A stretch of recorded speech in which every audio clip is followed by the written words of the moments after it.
Alrighty, gents. Thanks for meeting again. Another absolutely stunning day for us. This is really, we've had a fantastic fall so far at the beginning of it.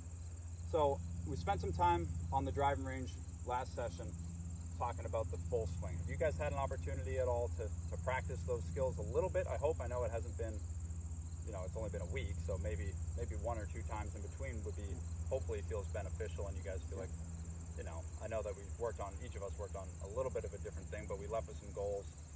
Hopefully had some time to I practice. saw some improvement. Excellent. I'm glad. Did you play? Have you played since?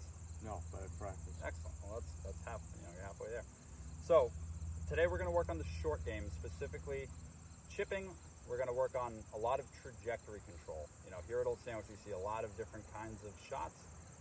Some high, some low. So we're going to work on really controlling that, visualizing windows to hit it through, depending on the shot we want. So we're going to be spending a lot of time. This is going to be an area where you guys we're going to go over some skills, but I want you guys to feel like you can spread around, practice some shots you might not normally see during your typical practice routine, because most of the time we're going to come here, we're going to, this is where the balls are set up, we're just going to hit the same sort of chip shot. I want you guys to start practicing a little bit more, with a little more intent.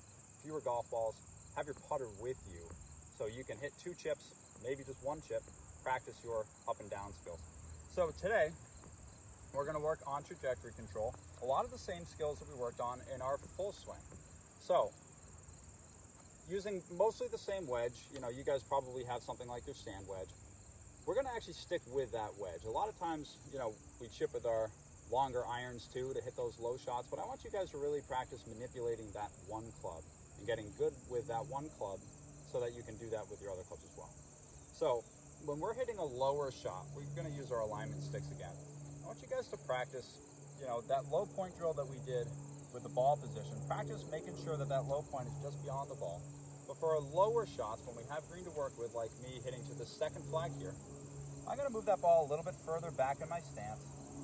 And I want to practice making sure that the butt of the club stays in front of me. Right? That's going to make sure that my dynamic loft is lower. You can have a little bit of a lower trajectory with a shot that runs out. So I'll demonstrate one of those. Right, so even though I'm using a high lofted wedge, I was able to hit a very controlled, low running shot. Now, if I were hitting to the shorter flag,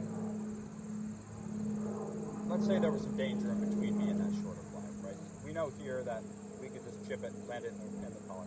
But if I had to hit this ball higher, right, a chipping strategy like this, a technique like that, would be very hard to get the ball to stop. So we're going to work with a little bit more loft, same club, but I want you guys to practice changing that dynamic loft. So the first thing we're going to do is we're going to move that ball a little bit further forward in my stance. I don't necessarily need to open the club face a huge amount, but a little bit of extra loft will help you. And I want you to practice keeping the butt of the club pointed at your belly button. As we come through, I want you to feel like it's a flick, but I want you to feel like that butt of the club is going to stay pointed at your belly button. That's going to completely change the trajectory of the shot, right? I hit a nice soft shot in there. So we have different choices with the same club. So Frank, I'm going to have you start here. You three, I want you to grab a couple of balls, find a shot that you like, right? I want you to work your way around the putting green, chipping green, wherever you want to be. Find a couple shots that you might feel you can try both of these on. Sounds good. So Frank, I want you to talk to me about, if you were to hit a shot to that second flag, what is your typical strategy? Is this the club you normally use? Yeah, I'm pretty comfortable with the 58. But Great. usually, it's like you were talking about, put it back in my stance. Yeah. Try to keep my hands ahead. Sure. And just keep my hands ahead of the ball. Beautiful. So that sounds like a shot that you're pretty comfortable with. Yep. All right, so let's see one of those.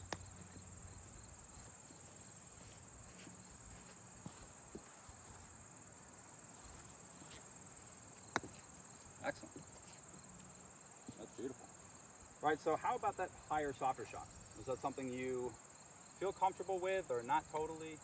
A little bit. I'm more comfortable going low. Yeah. I feel like obviously there are shots that call for more loft. Yeah, yeah. But anytime I keep it low is usually my more comfortable All shot. right, so what I want you to spend time doing today, and I'd like to see one or two just to, see if you have any questions before I let you loose and let you just practice.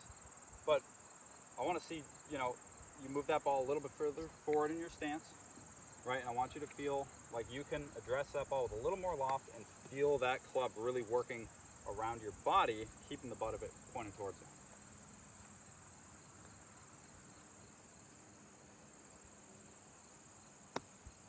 fantastic.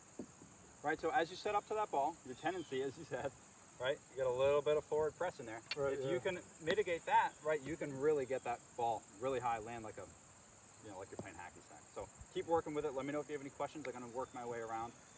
Appreciate your time. Yeah, sounds good.